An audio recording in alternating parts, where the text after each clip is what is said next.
Welcome back, Wavesa, and today I am finally back. I know it took forever. I've been a little bit busy. There's a lot of school stuff going on. For those of you who are not too terribly religious, Easter was a week ago, and the week leading up to it is called Holy Week. It's the holiest week of the year. There's a lot of things that go on that are a bit more pressing than making YouTube videos. I know. What heresy is this? Something comes before 40K. But we're back, and better than ever. It's going to be great. And I've got this video out for one of my patrons, Chris F. This one's for you, buddy. I'm sorry it took so long, but here it is. As promised, we've got a video on deployment. And this is going to be one of many more to come that we're going to dive into a lot more of the new units. I'm going to talk about how the pure infantry Tau will come to fruition. It'll be the most beautiful thing that we've ever conceived. We'll finally be able to topple Morning Glory from his pure infantry throne. So, anyways, here we go. Deployment for the Tau. Now, I like breaking up deployment into three different categories. You've got your deep striking category. That's where you got your deep strike reserves and your people and your transports, just like things that aren't actively on the table when you start out. After that, you've got the midboard, the no man's land, all the guys that can infiltrate, go forward out into the midboard. And then after that one, you've got your home deployment, which is obviously pretty much everything else, the main bulk of your deploying. So primarily, you have to start off with your deep strikes, reserves, and transports. Out the gate, your transport's pretty obvious. Like, you just want to know what units are going to be going in there. You declare that early on. Your breachers, your pathfinders, or just Dark Strider if you want to do the Kyle Grundy maneuver where you scout it forward, and then your pathfinders in the midboard and they jump into the Devilfish so that you can just get out there and screen your opponent out pretty well. But obviously, we don't all do that. So you just have to know what's going to be in your transports out the gate before you put your transport on the table. So after that comes the deep strikes. And typically we're looking at your Vespid, your crisis suits, your lone commanders, because those guys will be getting you your Vespid will be getting you your objective secures. Well, your Vespid will be getting you your secondary objectives. They can do engage in all fronts, drop in different table quarters, do deploy teleport harmlers, and heck, if you don't have stuff like that going on, you can drop them in your opponent's deployment zone, do behind enemy lines, and they can take off even some weak chaff that your opponent left on their home objective. So nice, really versatile guys. They kind of are just little tech pieces that you throw around in order to be useful, but you have them in your reserves. You don't necessarily want them on the table. You've got other guys that are going to be running up into the midboard early on. After that, you got your crisis suits. These guys are the bomb. Obviously, you'll be wanting the ones that have their flamers and the ones that have the fusion blasters to be going into deep strike typically, because the whole point of putting things into deep strike is to drop things down on the board where they wouldn't safely be able to maneuver to normally. So you're going to want the torch guys, the flamer guys, to come down and just torch away all the infantry, just get up nice, close, and personal, and blow them away. Same with the tanks. You're going to want them to get really close to a tank that could have wiped them out a turn prior if they were on the board, but you can just drop them down, get a good angle on them, and blow them away. These guys are going to be deep striking in safely so they don't get hit as they run up the board. So you just have to get them within range of the necessary enemy targets that you want them to target. After that, similar thing with the lone commanders, but they're just better because their ballistic skill is a 3+, so they're already more deadly than your crisis suits. They have a much smaller footprint for their base, so that you can sneak them into places where you normally wouldn't for other models. And you have your 4 guns that you can put onto them, so you can just strap way more firepower into these guys. And they're just nice little crisis suit bomb. You drop down and blow something away. Instead of having more suits, you can just put 1 commander down. Very, very effective, I do say so myself. So that's the deep strikes. You just have to know what you're going to be putting in there and like what their purpose is as far as getting good angles. After that, you've got your reserves. And traditionally, what I see for people putting in their reserves are very nice anti-tank guys. I'm thinking typically broadsides.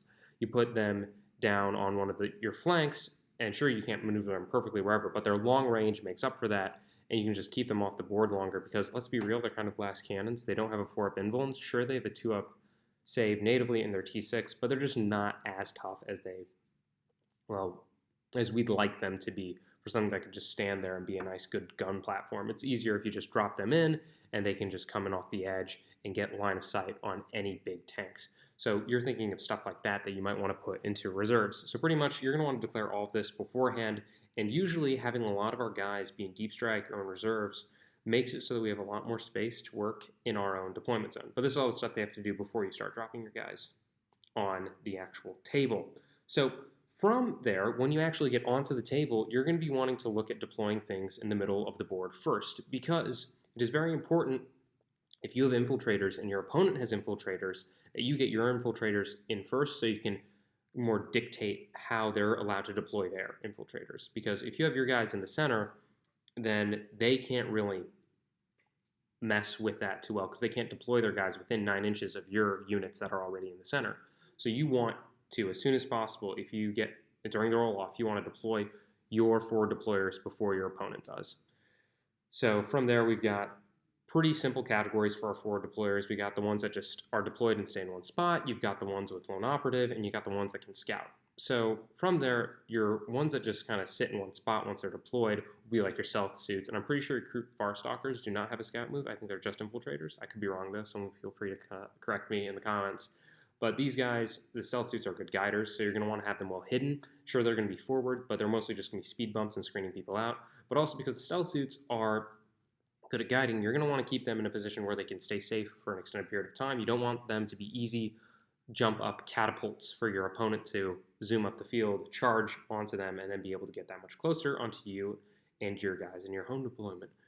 So after that, you're going to be looking at the guys with your lone operative. They also don't have a scout move, but we're looking at the Farsight Marksman, the Ghost Kill. Farsight Marksman, really easy, nice little cheap. You can just drop him anywhere in the midboard that he can either move on to an objective early on or just sit on it. He's really cheap, nice small base, and quite frankly, really you look at him and you're like, okay, who actually wants to dedicate firepower to take him out? But you have to go within 12 inches to take him out. So he's very nice against shooting armies. After that, you've got the Ghost Skill, similar thing, but he's a bit bigger, more tanky, and can do more damage. So someone that would actually have to have a lot of firepower directed towards them, but they also get a blank 2 damages when they come in. So good things there. The Ghost Kill overall is just really good unit. So you'd want also to have him a bit more aggressively placed because your opponent will have to deal with him, but also far enough back that they won't get enough guns to bear so that he'll stick around for multiple turns. So these guys are really important in your just more pesky department, but like they're there, you can't get too close within them. They also keep back scouts because when you scout move, you can't get within 9 inches of any other units when you scout or within 9 inches of your opponent's deployment zone. So if your opponent does have guys that are on the front line that are going to scout, you can use your Ghost Kill to keep them back, or you can use your Farsight Marksman to keep them back, or Stealth Suits, or anything that's in the center to keep them back because they can't get too far close to them before the game starts. So it's a way to hem your opponent back in farther.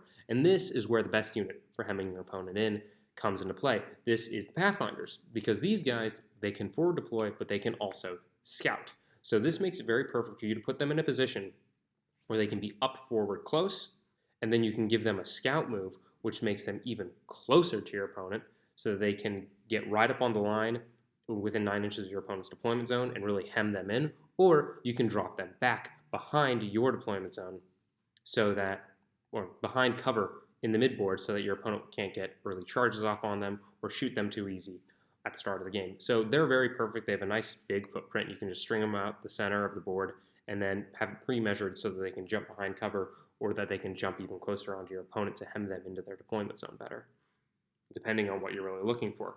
So this is very important for controlling where your opponent is going to be able to go at the very beginning of the game.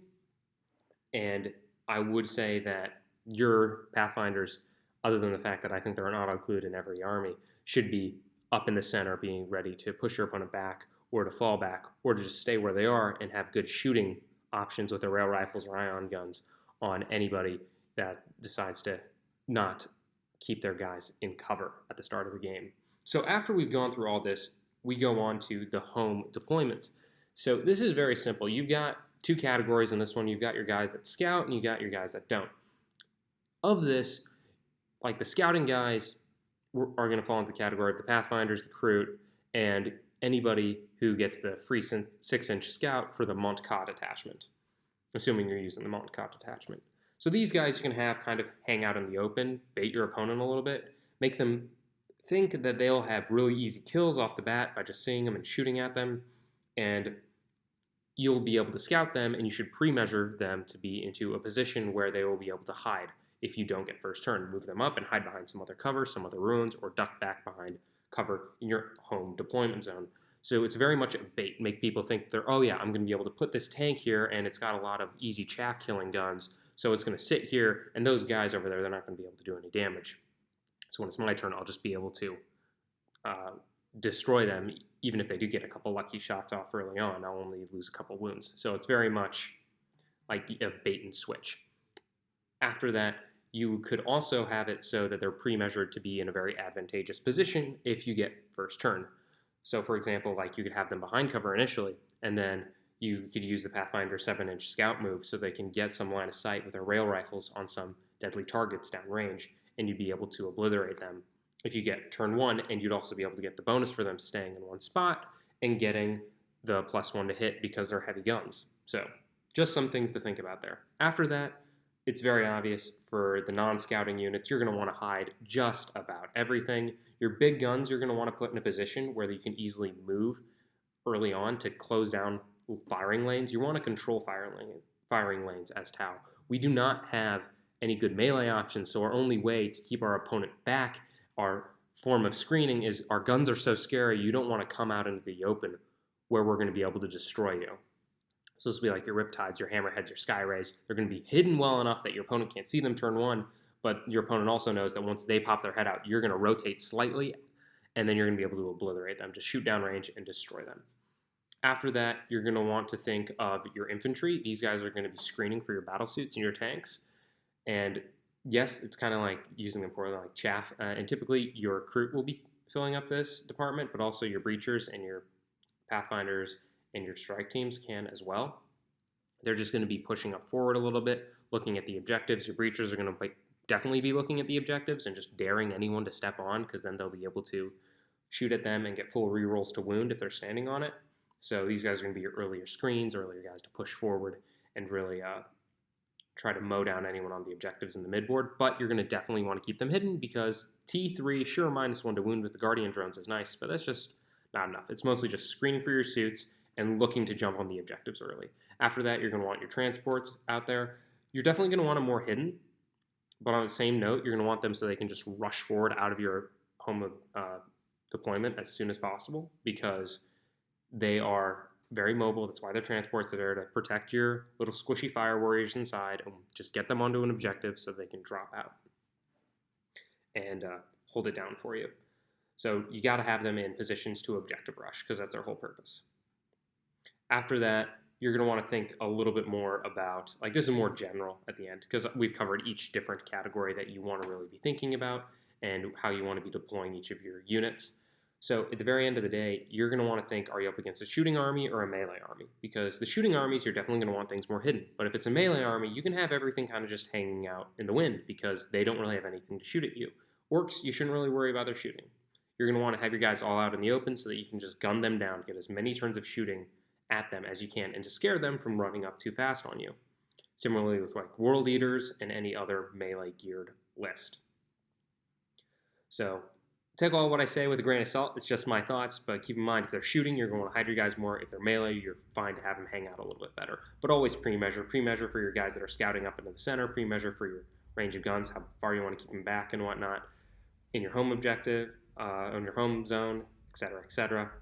But that's just my opinion. This is what I think. That's just how I go about deploying my guys. I hope this helped, and I hope my Guavesa will be able to expand the greater good ever further. And I'd like to thank again Chris F. for sponsoring this video. I really appreciate you. I'm sorry it took so long, but now it's here for you, and I hope it's everything that you wanted it to be, and that it's been very helpful. I'd like to thank my patrons: Tim Steffens, The New Vivek, Samger, Ryan Hall, David Polio, K-Mag, Jonathan Patino, Chris F., Mark, Magnus the Roadie, and created by Philip. Thank you all so much for keeping the lights on out here, and I'll be getting more videos out, and heck, maybe we'll do a live stream once a week if you guys want to. So, oh, and if you hadn't noticed, a special thanks to Fange Ravenheart. I really appreciate you. If you guys haven't noticed, we got a new blue Farsight. Check it out. The emblem's changed. I'm finally my own person instead of just stealing GW IP. But I'm pretty sure they're liberal on it. I'm just kidding. I'm not stealing GW IP. I just found this on Google. That means it's perfectly okay for everyone to use, right? Anyways, I digress. I hope your day goes for the greater good.